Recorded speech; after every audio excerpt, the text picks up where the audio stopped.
At this time, Lindsay's going to come and sing for us. The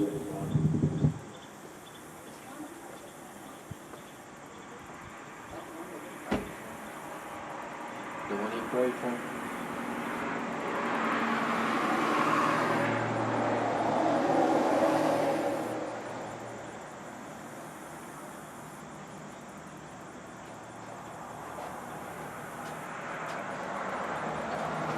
This is a Chris Tomlin song.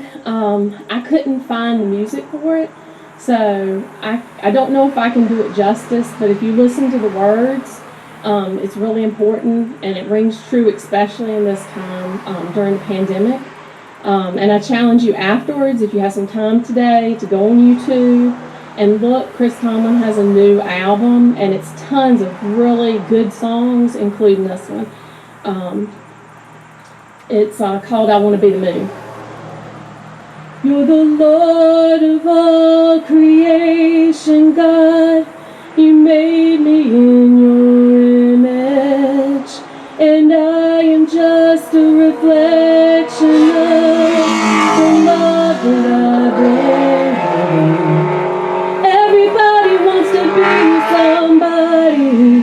I want to be somebody too.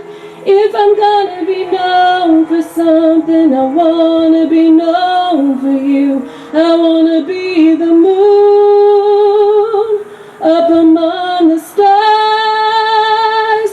fly around the world, lighten up the dark at night.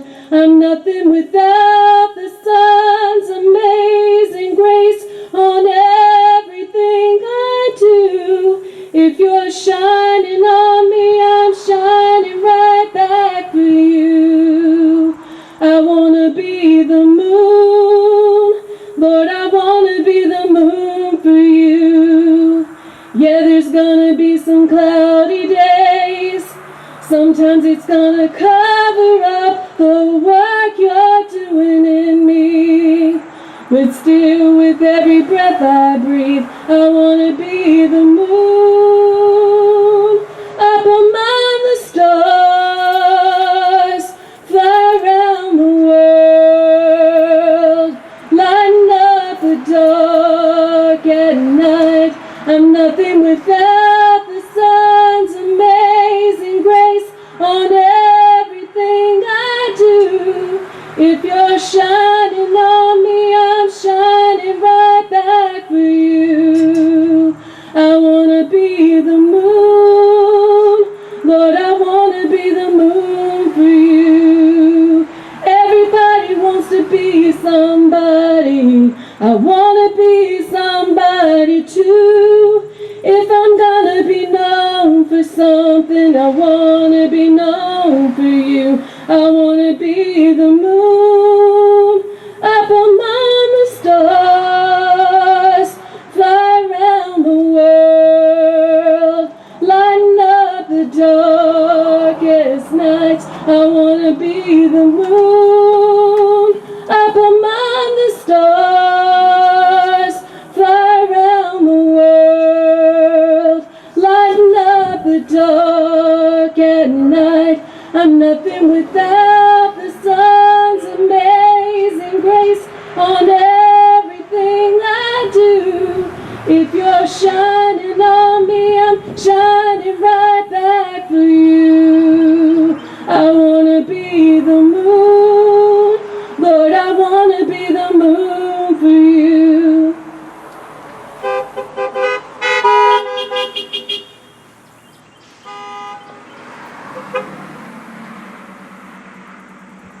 All right. Thank you, Lindsay. Great job. All right. And it is important that we are reflecting Christ every day in our lives, like the song says. So let's all try to be the moon. All right. If you have your Bibles, turn with me to 2 Corinthians 5:7. 2 Corinthians 5:7. And that verse simply says, "For we walk by faith and not by sight." We walk by faith and not by sight. Now, how important is your sight? You know, sometimes we just seem to take it for granted. God gave us a wonderful thing in our sight, but how many of us really think about it? In an article entitled Why Good Vision is So Important, it says this: humans have 5 senses: eyes to see, the tongue to taste, the nose to smell, the ears to hear, and the skin to touch. By far the most important organs of sense are our eyes. We perceive up to 80% of all impressions by means of our sight. And if other senses such as taste or smell stop working, it's the eyes that best protect us from danger. Another article entitled How Important Are Your Eyes says this: the eyes are your body's most highly developed sensory organs. In fact, a larger part of the brain is dedicated to vision than to hearing, taste, touch, or smell combined. We tend to take eyesight for granted. Yet, when vision problems develop, most of us will do everything in our power to restore our eyesight back to normal. So, our eyesight is very important. I understand that because every morning I wake up, I reach for my glasses so I can see better. Without my glasses, there's a lot of things I can't distinguish. I can tell there's something there. I can see some of the colors, but until I put my glasses on, things don't come into focus. So our eyesight is tremendously important, and if we were to lose our eyesight, then we would understand how important it really is. So today, what I want us to do is examine a story in the Old Testament, in the book of 2 Kings. It's in chapter 6, that demonstrates an important lesson. Not so much about our physical eyesight, but about our spiritual eyesight. Because just as we need to give importance to our physical eyesight, we need to pay even more attention to our spiritual eyesight. And so, if we look at this story, we can see that we will have the victory if indeed we walk by faith and not by sight. Now, the background to the story is simply this: the king of Aram was angry because every time he planned to go into battle against the children of Israel, somebody revealed what his plan was, and his plans were always confounded. And he thought there must be a mole in his camp. Somebody giving information to Israel. So he calls all of his advisors together to try to find out who the mole is. And finally, one of his advisors says, "It's not one of us. There's a prophet in Israel, and he's the one that's confounding your plans." So the king of Aram said, "Okay, where is he?" "Well, he lives in Dothan." "All right, send the army. Send the army down there and surround the city and capture the prophet." So, when he did, Elisha's servant walked out and he saw the army surrounding the city. And he thought, man, we are in trouble. And he goes inside to tell Elisha the trouble that they're in. There's another story that kind of parallels that thought about being in trouble. It's a story we all know very well. You can find it in Mark chapter 4. It's one of those stories where the wind on the lake, the disciples were out on the lake. Jesus is asleep in the stern of the boat. And the storm comes up. And the disciples are focused on the storm. The boat probably filling with water. The waves and the wind were such that it made it very hard for them to try to even direct the boat in any particular manner. They are afraid. And they go to Jesus and say, hey, teacher, don't you care that we are about to drown? All they could focus on was a storm, the wind, and the waves, and the rain, and the fact they were going to drown. They forgot who was lying in the stern of the boat. And when they woke Jesus up, all Jesus did was stand up and say, peace be still. And the storm stopped, and the sea was calm. You see, we are a lot like the servant. The servant saw the army. And all he could think is, what are we going to do? How are we going to escape all of this? We are doomed. The disciples could only focus on the storm. And all they could think is, we're going to drown. Tony Robbins made this statement. Your life is controlled by what you focus on. Your life is controlled by what you focus on. Folks, we need to understand, just like the servant, just like the disciples, we focus on what we can see, and that makes us afraid. When you think about this virus, and now they're talking about as it gets cooler and more people are going to be forced to go back indoors, that we're going to see another spike in the virus. And people are afraid. We can't focus on our physical circumstances.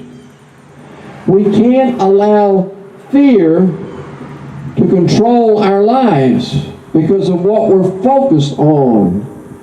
And so we need to remember what 2 Corinthians 4:18 says. And it says, things that are seen don't last forever, but things that are not seen are eternal. That's why we keep our minds on the things that cannot be seen. And so that's where we need to be. Don't focus on what you see. Don't focus on what the circumstances are around you right at this moment. Focus on what you can't see. And now somebody will say, preacher, you done gone crazy. But let's think about it. Because the servant went in and told Elijah, we're doomed. We're going to die. The army is here. It's come after you. And Elisha said to that servant in 2 Kings 6:16, don't be afraid. There are more troops on our side than on theirs. And now the servant was really confused. Where are the troops that are on our side? I can see the troops surrounding the city. I understand that we're doomed, that we're all going to die. And you're saying there's more for us than there are against us? How can that be? Now, we do need to understand, we have a fierce enemy. 1 Peter 5:8 says, "Be on your guard and stay awake. Your enemy, the devil, is like a roaring lion sneaking around to find someone to attack." And you better believe he's got one of his angels or one of his demons stationed somewhere every chance he gets to try to bring us down. He is a fierce enemy. But we can't focus on him. Ephesians 6:12 says, "For we do not wrestle against flesh and blood, but against rulers, against authorities, against the cosmic powers over this present darkness, over the spiritual forces of evil in the heavenly places." Not only is the devil a powerful enemy, he's got a large army that's very powerful, and they want to bring us down.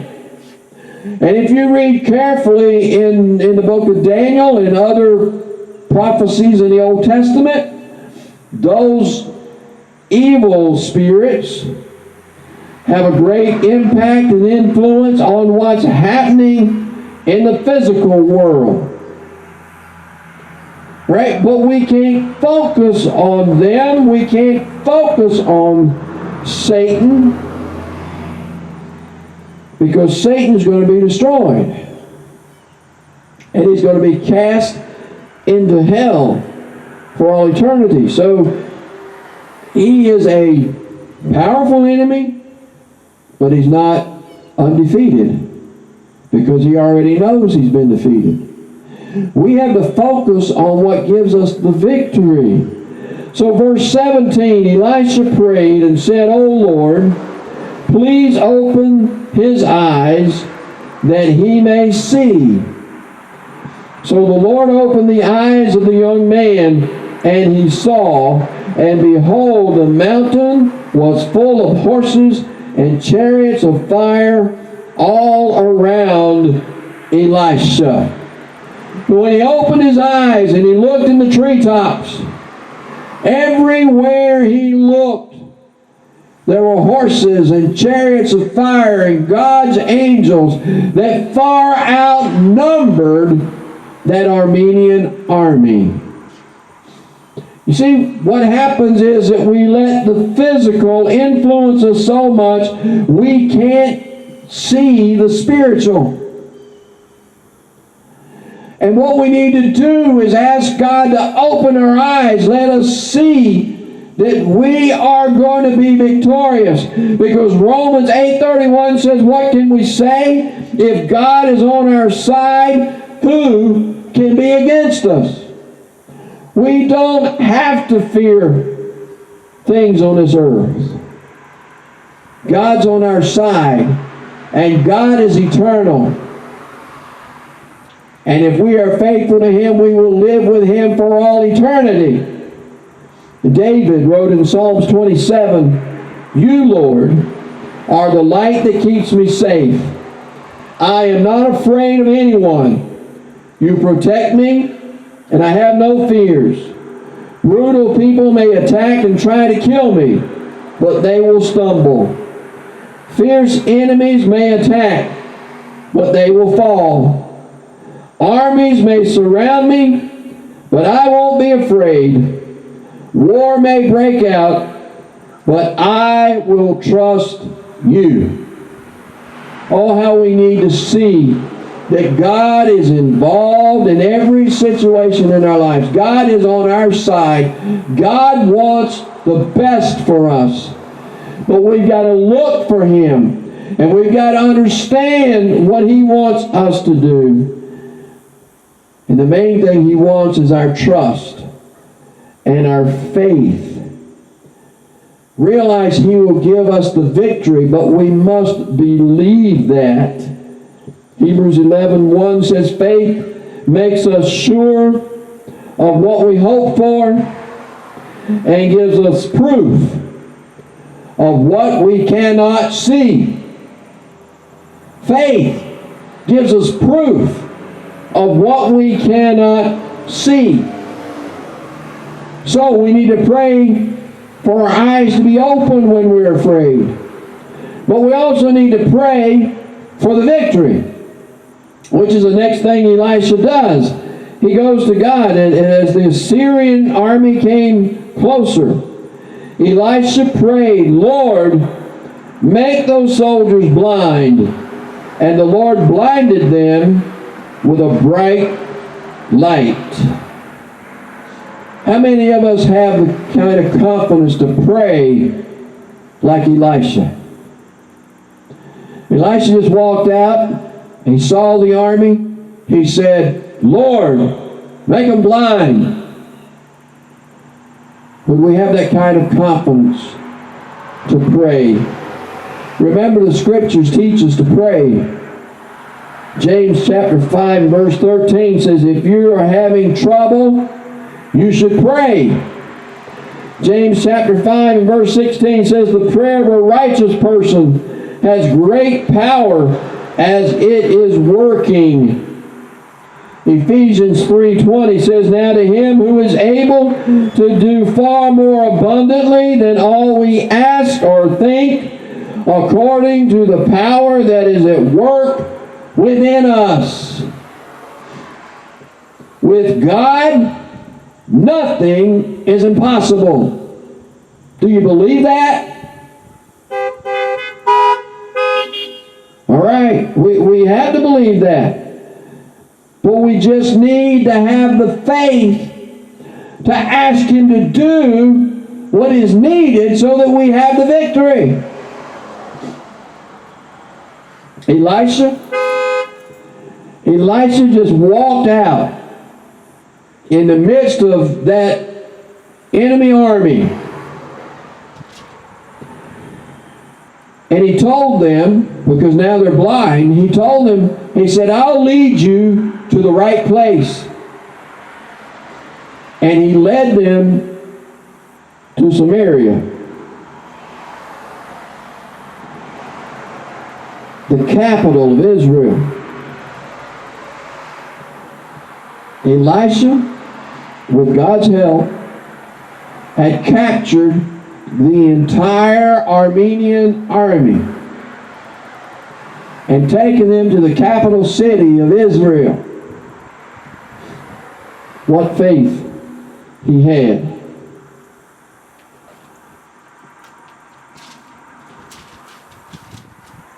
This army had come to do him harm. But now Elisha demonstrates God's nature. You see, they get inside the city with the enemy army. The gates are closed. And he prays again, Lord, open their eyes. And when this army opened their eyes and found themselves inside the city of Samaria, surrounded by Israelites, think of the panic they must have been in themselves. Now they are doomed. At least they think. Because now they're captives of Israel. And the king of Israel, well, he asked Elisha, should I kill them? Retaliation seems to happen over and over and over again in the Old Testament. And really, it's a part of our human nature. Somebody does something to us, we want to get back at them.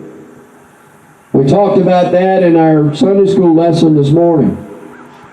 And how Joseph's brothers treated him. How he could have. He was in a position. He could have retaliated, but he didn't. Because he said God meant it for good. And God sent him ahead to save lives. And he did save the lives of his family. The king of Israel, should I kill them? And Elisha says, did you take them captive? You didn't capture them in war. I brought them here to you.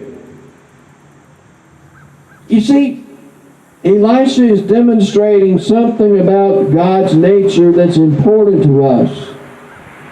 1 John 4:8 says, God is love, and anyone who does not love others will never know Him. In chapter 4 and verse 16, John says, God is love. If we keep on loving others, we will stay one in our hearts with God, and He will stay one with us. Paul wrote in Romans 12:21, do not be overcome by evil, but overcome evil with good. John Wesley wrote in his commentary about that verse, conquer your enemies with kindness and patience. Conquer your enemies with kindness and patience. Elisha trusted in God's power. And God has given him the victory over his enemy. Now the king of Israel wants to kill Elisha's enemies. But Elisha recommends the unthinkable. This is what he said to the king. You didn't capture these troops in battle, so you have no right to kill them. Instead, give them something to eat and drink, and let them return to their leader. What? Feed them and let them go? This enemy army of Israel, the ones that came here to kill you, feed them and let them go? Yes. Feed them and let them go. Feed them and let them go. Paul wrote in Romans 12:20, to the contrary, if your enemy is hungry, feed him.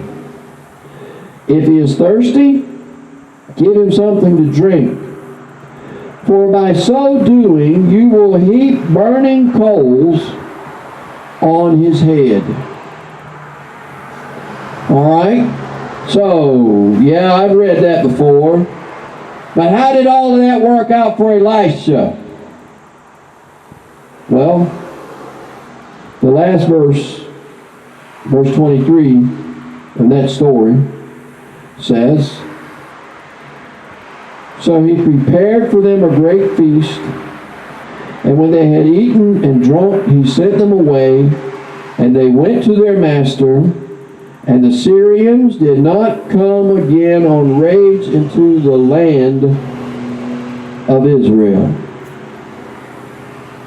The enemy army didn't raid it anymore. What? They'd been inside the city of Israel, the city of Samaria, the capital of Israel. They could have looked around. They went apparently into the king's palace and enjoyed a feast. They could have had spies spying out things and learning things, how they could come back and attack. They didn't come back and attack. When you do things according to God's plan, you live in peace. And how our world needs to understand it's time we live by God's plan and not by man's. So that we can live in peace. So how do we follow God's plan? Well, we need faith like Elisha in the power of God. He wasn't afraid. He knew God's forces were greater than any enemy forces. We need to demonstrate God's nature like Elisha. You know, it's amazing over in India when we were there. The Hindus are against the Christians. The Muslims are against the Christians. The other, who knows how many religions in India are against the Christians. But you know what they do in India? They feed Muslims. They feed Hebrews. They feed Hindus. They bring them into their hospitals. Their very enemies. They bring them into their hospital and treat them and pray for them and watch them get well and be healed. And you know what happens? They win over their enemies. Their enemies aren't opposed to them so much anymore. And many of them come to Christ and they can live in peace. Jesus said in John 14:27, "Peace I leave with you, my peace I give to you. Not as the world gives do I give to you. Let not your hearts be troubled, neither let them be afraid." Do you believe in Jesus Christ?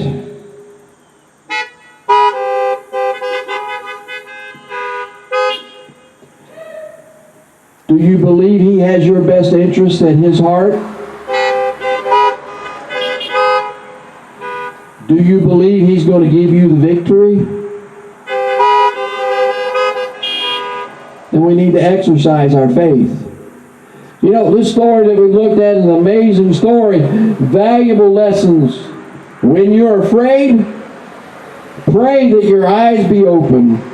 Pray that God will give you the victory. Display God's nature and live in peace. Wow. What a lesson for our world that we need to have today.